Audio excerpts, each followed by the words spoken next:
Assalamualaikum warahmatullahi wabarakatuh. Yang terhormat Dr. Nafik Umurul Hadi, SE MSI. Di sini kelompok kami akan memenuhi tugas yaitu tentang ilmu ekonomi makro dengan judul Perekonomian Terbuka, Konsep-konsep Dasar. Kami dari kelompok 10 akan memperkenalkan diri, yaitu yang pertama Siga Tridiantoro, yang kedua Kelvin Bagusika Pradana, dan yang ketiga Muhammad Andi Saputro. Perekonomian terbuka merupakan perekonomian yang melibatkan diri dalam perdagangan internasional, ekspor dan impor, barang dan jasa serta modal dengan negara lain. Perekonomian tersebut menjadi topik hangat yang diperbincangkan para ekonom dunia dewasa ini. Ada beberapa teori berbeda yang menjelaskan dampak terbalik dari keterbukaan perdagangan terhadap inflasi.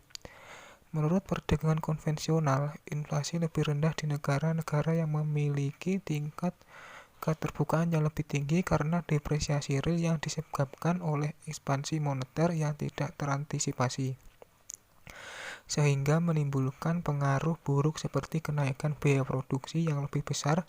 Dengan semakin besarnya tingkat keterbukaan, maka pemerintah akan membatasi kenaikan laju inflasi dan berusaha ekspor neto menunjukkan apakah suatu negara merupakan penjualan atau pembeli di pasar barang dan jasa dunia.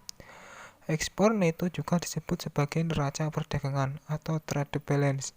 Jika ekspor neto bernilai positif, ekspor lebih besar dibandingkan dengan impor yang mengindikasikan bahwa negara tersebut lebih banyak menjual barang dan jasa ke luar negeri dibandingkan dengan membeli barang dan jasa dari negara lain.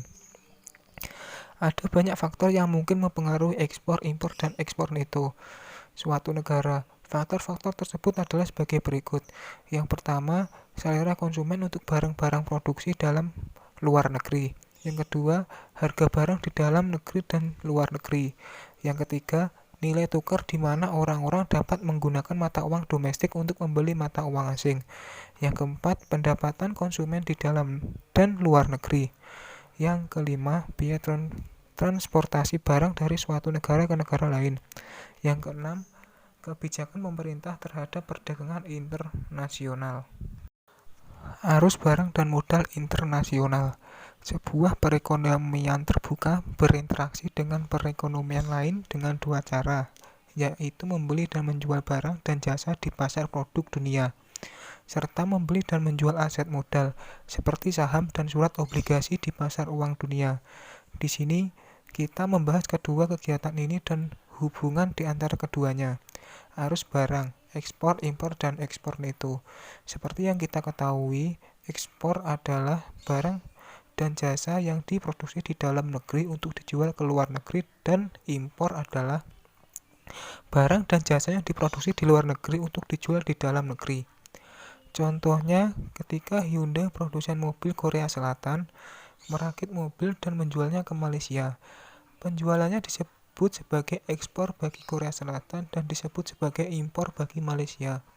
Ketika Honda, produsen mobil Jepang, membuat mobil dan menjualnya kepada warga Korea, penjualannya disebut dengan impor bagi Korea Selatan dan ekspor bagi Jepang. Ekspor neto atau net export setiap negara adalah nilai ekspor negara tersebut dikurangi dengan karena variabel-variabel ini berubah seiring dengan berjalannya waktu. Jumlah perdagangan internasional juga berubah-ubah. Meningkatnya keterbukaan negara-negara Asia. Mungkin perubahan yang paling dramatis di Asia selama 4,5 dekade dalam meningkatnya perdagangan dan keuangan internasional. Perubahan ini ditunjukkan dalam tabel 1 yang memperlihatkan nilai total barang yang diekspor ke negara lain dan diimpor dari negara lain dalam persen produk domestik bruto. Pada tahun 1960-an, nilai ekspor dan impor rata-rata 68% dari PDB. Saat ini nilainya 2 kali lebih besar. Yang pertama, peningkatan perdagangan internasional ini sebagian diakibatkan oleh kemajuan dalam bidang transportasi. Yang kedua, peningkatan perdagangan internasional juga telah dipengaruhi oleh kemajuan telekomunikasi yang memungkinkan bisnis mencapai pelanggan luar negeri dengan lebih mudah. Yang ketiga, kebijakan perdagangan pemerintah juga menjadi faktor peningkatan perdagangan internasional. Persamaan ekspor neto dan arus keluar modal neto. Fakta yang penting menyatakan bahwa untuk sebuah perekonomian sebagai satu keseluruhan, ketidakseimbangan ini harus mengimbangi satu sama lain, yakni arus keluar modal neto selalu sama dengan ekspor neto. Persamaan ini muncul karena setiap transaksi yang mempengaruhi salah satu sisi persamaan ini juga mempengaruhi sisi lain dengan jumlah yang sama. Persamaan ini adalah sebuah identitas, sebuah persamaan yang harus muncul karena cara variabel ditentukan dan diukur dalam persamaan tersebut. Tabungan, investasi, dan hubungannya dengan arus internasional. Seperti Anda ketahui, istilah ekspor itu dibahas dalam buku ini ketika kita membahas komponen produk domestik bruto. Produk domestik bruto suatu negara ditandai dengan huruf Y terbagi ke dalam 4 komponen. Konsumsi ditandai huruf C, investasi ditandai huruf I, belanja pemerintah huruf G, dan ekspor neto NX. Rumusnya adalah sebagai berikut: Y sama dengan C plus I plus G plus NX. Tabungan sama dengan ditandai huruf S, nasional sama dengan Y min C min G. Jika kita menyusun ulang bersama tersebut untuk menggambarkan fakta ini, kita memperoleh Y min C min G sama dengan I plus NX, S min I plus NX. Karena ekspor neto juga sama dengan arus keluar modal, kita dapat menuliskan persamaan sebagai berikut: S sama dengan I plus NCO. Tabungan sama dengan investasi domestik plus arus modal neto. Harga untuk transaksi internasional, nilai tukar real dan normal. Sejauh ini telah membahas ukuran-ukuran arus barang dan jasa serta arus modal yang melewati perbatasan suatu negara. Selain variabel jumlah, para ekonom makro juga mempelajari variabel yang diukur harga-harga pada transaksi internasional ini, seperti halnya harga di setiap pasar, yang memainkan peranan penting dalam mengkoordinasikan antara pembeli dan penjual pasar tersebut. Harga internasional mengkoordinasikan keputusan konsumen dan produsen ketika mereka berinteraksi di pasar dunia. Nilai tukar nominal. Nilai tukar nominal adalah nilai yang digunakan seseorang saat menukar mata uang suatu negara dengan mata uang negara lain. Nilai tukar selalu dapat ditunjukkan dalam 2 cara. Nilai tukar berubah sehingga dolar Singapura dapat membeli mata uang asing lebih banyak. Perubahan itu disebut dengan apresiasi dolar Singapura. Jika nilai tukar berubah sehingga $1 Singapura membeli mata uang asing lebih sedikit, perubahan itu disebut dengan depresiasi dolar Singapura. Nilai tukar real. Nilai tukar real adalah nilai yang digunakan seorang saat menukar barang dan jasa dari suatu negara dengan barang dan jasa dari negara lain. Sebagai contoh, Anda belanja dan mengetahui bahwa 1 kg keju Australia 2 kali lebih mahal dibandingkan dengan 1 kg keju Prancis. Oleh karena itu, kita akan mengatakan bahwa nilai tukar realnya adalah setengah kilogram keju Australia untuk 1 kg keju Prancis.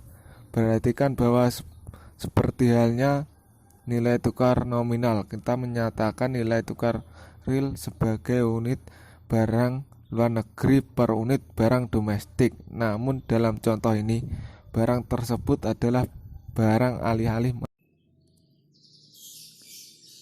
Teori pertama, penentuan nilai tukar paritas daya beli. Di sini kami akan menjelaskan teori nilai tukar yang paling sederhana yang disebut dengan paritas daya beli atau purchasing power parity. Teori ini menyatakan bahwa satu unit mata uang tertentu harus mampu membeli barang dalam jumlah yang sama di semua negara. Banyak ekonom percaya bahwa paritas daya beli menggambarkan daya yang menentukan nilai tukar dalam jangka panjang. Logika dasar dari teori paritas daya beli. Teori paritas daya beli didasarkan pada prinsip yang disebut dengan hukum satu harga. Hukum menyatakan bahwa sebuah barang harus dijual dengan harga yang sama di semua lokasi. Jika tidak, akan ada peluang keuntungan yang tidak tereksploitasi. Misalnya, beras yang dijual lebih murah di Tokyo dan Osaka. Seseorang dapat membeli beras di Tokyo seharga 1.000 yen per kilogram dan menjualnya di Osaka seharga 1.500 yen per kilogram, sehingga ia memperoleh keuntungan sebesar 500 yen per kilogram. Proses pengambilan keuntungan harga di pasar yang berbeda ini disebut dengan arbitrase.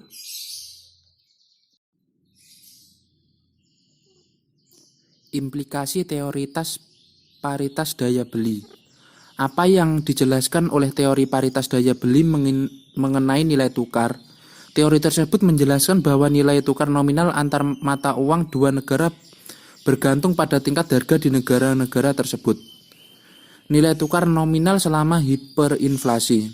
Para ahli ekonom makro Jepang melakukan eksperimen-eksperimen yang terkontrol.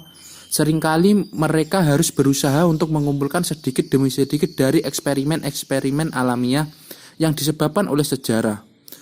Salah satunya adalah hiperinflasi atau inflasi besar-besaran, inflasi yang tinggi yang terjadi ketika pemerintah mencetak uang dalam jumlah banyak untuk membayar belanja pemerintah. Karena hiperinflasi sangat ekstrim, alasan pertama adalah bahwa banyak barang yang tidak mudah untuk diperdagangkan.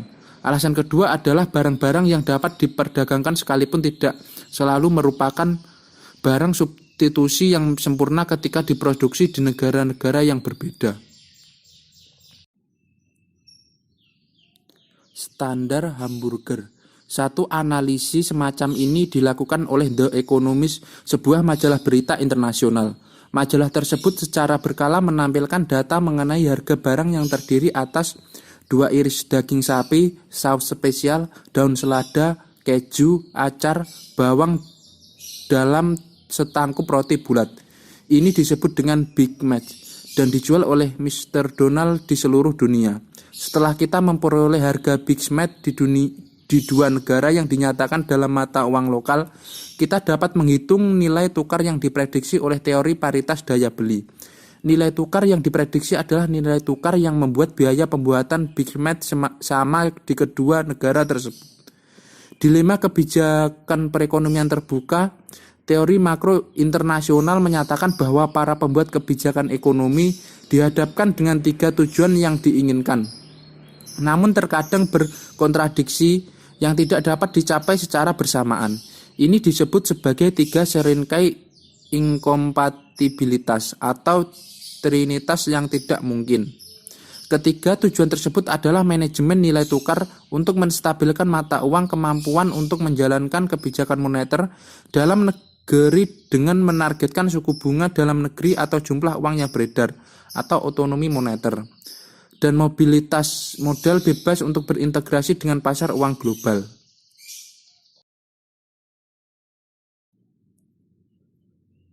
Keterbatasan teori paritas daya beli. Teori paritas daya beli memberikan model sederhana mengenai penentuan nilai tukar. Untuk memahami berbagai fenomena ekonom, teori tersebut dapat digunakan. Secara khusus, teori tersebut dapat menjelaskan berbagai tren jangka panjang seperti depresiasi. Meskipun demikian, teori paritas daya beli tidak sepenuhnya akurat. Artinya nilai tukar tidak selalu bergerak untuk memastikan bahwa satu unit mata uang negara asal memiliki nilai real yang sama di semua negara. Ada 2 alasan mengapa teori paritas daya beli tidak selalu akurat.